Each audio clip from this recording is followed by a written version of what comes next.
y qué hacer como padres para identificar y para actuar ante una situación así.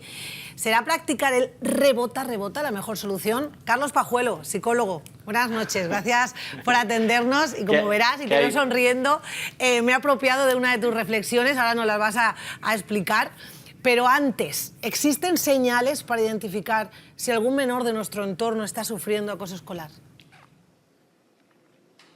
Bueno, yo creo que sí, que existen señales, porque los niños, los menores, cuando sufren algún tipo de problema, está claro que hay cambios en su comportamiento, cambios en su conducta. Carlos, que para que la gente nos esté viendo, me ha oído a mí decir eso de rebota, que me ha faltado, por cierto, hacer el gesto, que esto lo hacemos todos de pequeños, esto de rebota. Explícanoslo, porque es uno de tus artículos de tu blog. Bueno, mira, esto es que hace ya muchos años, en un centro infantil en Fregenal de la Sierra, vi yo a un crío de 5 años, un crío pequeñito, así obeso, muy gordete, al que sus compañeros pasaban alrededor y alguno le daba una colleja, otro le movía las fichas, le tiraba, y me acerqué a él a preguntarle, oye, digo, ¿qué pesan tus compañeros, no? Y me dice, bueno, no, algunos. Y este niño, cada vez que algún niño le hacía una perrería, cogía con las manos, las cruzaba así y le hacía así al otro. Y él seguía lo suyo. Y claro, le pregunté, ¿y por qué haces esto? Y dice, no, es que a mí mi madre me ha dicho que no me quede con nada malo. Entonces el niño, pues, cuando alguien le decía algo, lo hacía así, una especie como de un precursor del rebota. Y claro, aquello me encantó, ¿no? Porque entonces todavía ni se hablaba de inteligencia emocional, ¿eh? Y entonces este niño, realmente cuando alguien se metía con él tenía una herramienta como para defenderse y se quedaba tan tranquilo, ¿eh? Y esa herramienta esto es lo que tenemos que intentar a veces un poco también con nuestros hijos. Sí, es lo que te iba a preguntar, si no tenemos que copiar los padres, ¿no? Ese rebota. Sí, claro, es que yo creo que los padres, hay una cosa que no se nos debe de olvidar, que es que no es tanto enterarnos o buscar si haber señales si nuestro hijo está sufriendo acoso, sino que cuando los educamos tenemos que dar de hecho, ¿no?, que es posible, que es muy posible que lo puedan sufrir, pero sobre todo también que ellos puedan acosar. Y es desde casa y desde que son pequeños donde hay que enseñarles a los hijos cómo es la manera correcta de convivir. Pero mirar, esto del acoso no es un problema de la escuela, ¿eh? La escuela es un reflejo de la sociedad que tenemos. Y quiero decir que muchas veces nada más que ponemos el telediario y cualquier noticiario o cualquier tertulia o el Parlamento y vemos comportamientos de acuerdo y maneras de tratarse unas personas a otras que tienen mucho que ver con el acoso, ¿eh? Bueno, Carlos, yo de eso sí, yo puedo decir que los tertulianos vienen aquí muy modositos, se portan muy bien y aquí todos son buenas palabras. Sí, no. No, lo sé. Por cierto, que ellos también te quieren hacer una pregunta. No. Ana. Muy buenas noches. A ver, yo creo que a veces es difícil... Buenas noches. A veces es difícil encontrar el punto de equilibrio entre el estar constantemente pendiente y encima de los niños, que a veces les agobiamos con tanta pregunta, y también el mirar para otro lado, que a veces también sucede, porque tenemos casos concretos en los que ha habido acoso y tanto en el colegio como los padres han mirado para otro lado. ¿Crees que es lo complicado encontrar ese equilibrio y poder detectarlo de una forma objetiva? Es que yo creo que es tremendamente complicado porque además tenemos la tendencia de que las cosas que hacen los niños o los adolescentes son cosas de niños, cosas de adolescentes. Y como si las cosas de niños o de adolescentes tuvieran menos importancia que las cosas que nos ocurren a los adultos, ¿de acuerdo? Es decir, por una parte, la sociedad minimiza estas cosas que le ocurren a los niños.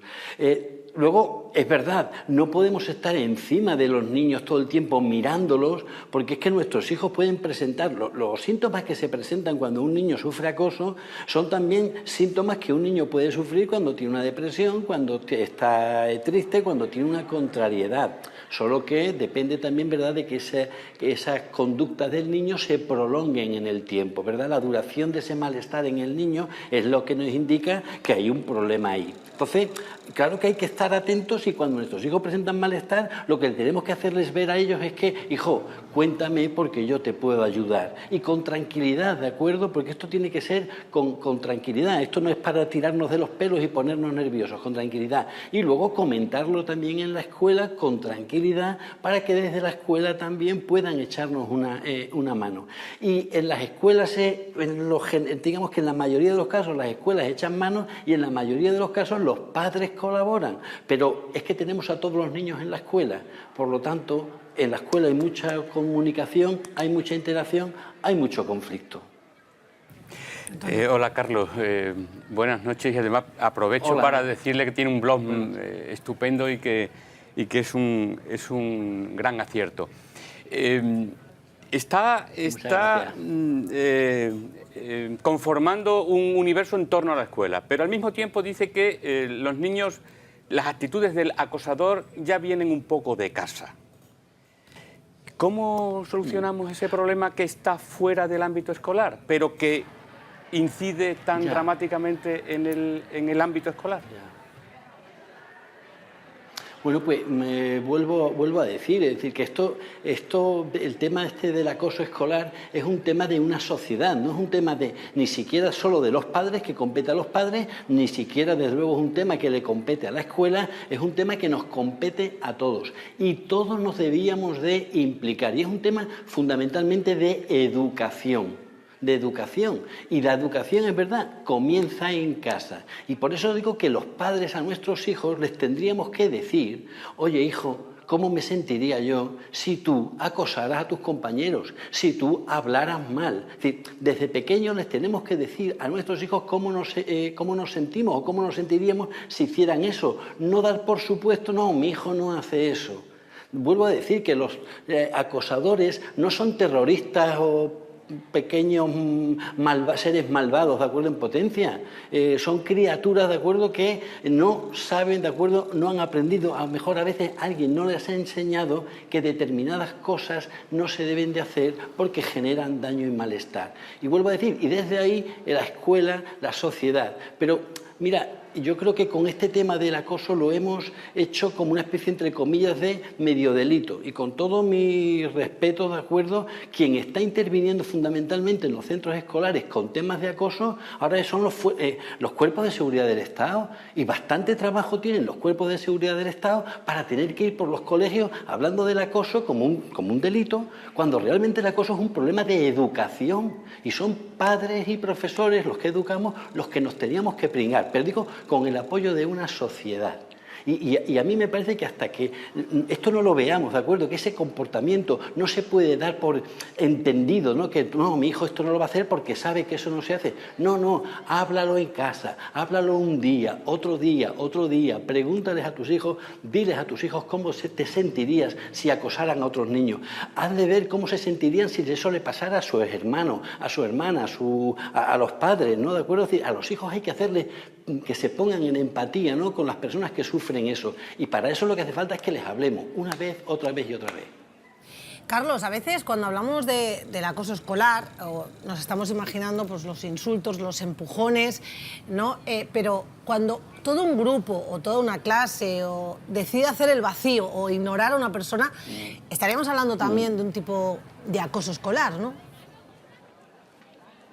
Sí, claro, es que, mira, el problema, nosotros muchas veces hablamos del valor de la diversidad y de la diferencia, los adultos. Sin embargo, los seres humanos le tenemos un cierto temor o miedo o rechazo a lo que es diferente. Y muchas veces hay criaturas que, por la forma de actuar, de vestir, de hablar, como no siguen la norma, ¿de acuerdo?, pues pueden ser objetos de burla, ¿no? Está claro que eso es una forma de acosar, ¿no? Y vuelvo a insistir, es decir, que es que nosotros muchas veces tenemos un discurso de muchas palabras, ¿no? Es decir, la diversidad es bonita, pero lo que hay que ser es realista en que es que nosotros, los seres humanos, a veces nos cuesta trabajo, digamos, aceptar la diversidad, porque lo que vamos buscando es aquello que es semejante a nosotros, y eso requiere tiempo de educación. Y a veces nuestros hijos, cuando están aprendiendo, se equivocan, no lo olvidemos.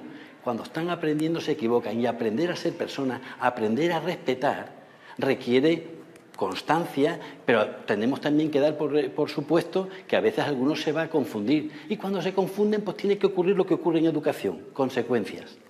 Carlos, y vamos a imaginar que algún padre nos esté viendo ahora en casa y se ha encontrado con una situación en la que su hijo le dice que, por ejemplo, por simplificar, no va a invitar a fulanito a su cumpleaños porque al resto de la clase no le cae bien, que a veces por pertenecer al grupo tomamos decisiones que a lo mejor no estamos tan de acuerdo, sobre todo en esas edades.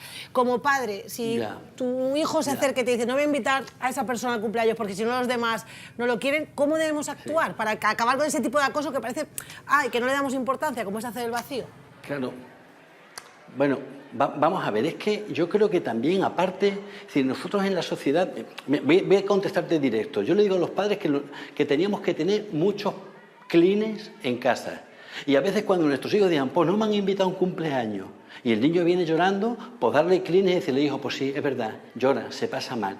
Te quiero decir que en el mundo, ¿de acuerdo? En el mundo de las interacciones y de las relaciones, también tenemos que enseñar a nuestros hijos a ser fuertes.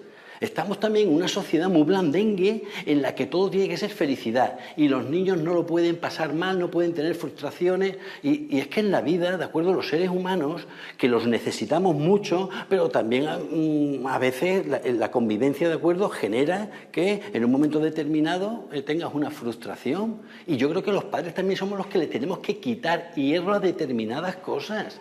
Es decir, a tu hijo igual no lo invitan a un cumpleaños por las razones que sea. Y está claro que al niño al que no invitan a un cumpleaños se siente mal.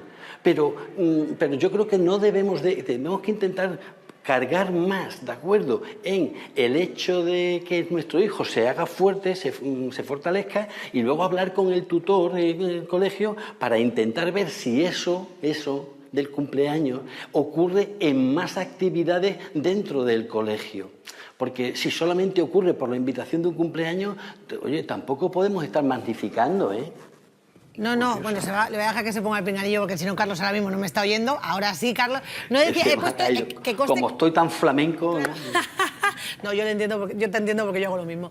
Que no me he dicho el cumpleaños, que quede claro, simplemente por poner algo así sencillo. Yo me refiero al hecho de marginar, a ser consciente de que tu hijo participa en esa marginación de alguien. Ya, o sea, claro, pero si tú eres consciente de que tu hijo está claro, vuelvo a decir, es que ni siquiera que seas consciente, habla con tu hijo todos los días y pregúntale, oye, ¿esto pasa en tu colegio? ¿A algún niño de tu colegio le ocurre esto? Para que nosotros como padres decirle, oye, y tú lo ves y te callas. Es decir, los padres tenemos que darle ejemplo a nuestros hijos y nuestros hijos a veces son partícipes, ven esas situaciones de acoso y se callan, ¿de acuerdo? Porque no es porque sean malos y quieran mirar para otro lado, porque a lo mejor no saben, ¿de acuerdo?, que es que a eso se tienen que enfrentar y tienen que decir no. Y eso lo tenemos que enseñar, e insisto, enseñarlo sin enfado, sin radicalidad, simplemente hacerle ver a nuestros hijos, hijo, intenta hacer sentir bien a la gente. Y si hay alguien en tu clase al que hacen sentir mal, acércate e intenta hacerlo sentir. No te quiero decir que lo invites tú a tu cumpleaños, ¿vale? Pero intenta hacerlo sentir. Yo creo que es de esto de lo que se trata, que es de lo que los padres, y es que la sociedad entera tendríamos que intentar hacer, ¿no? Es decir, intentar en la medida de lo posible hacer sentir bien a aquellos con los que convivimos. Carlos Pajuelo, un placer, como siempre, escucharte. Muy buenas noches, gracias por acompañarnos. Muchas gracias. Buenas noches.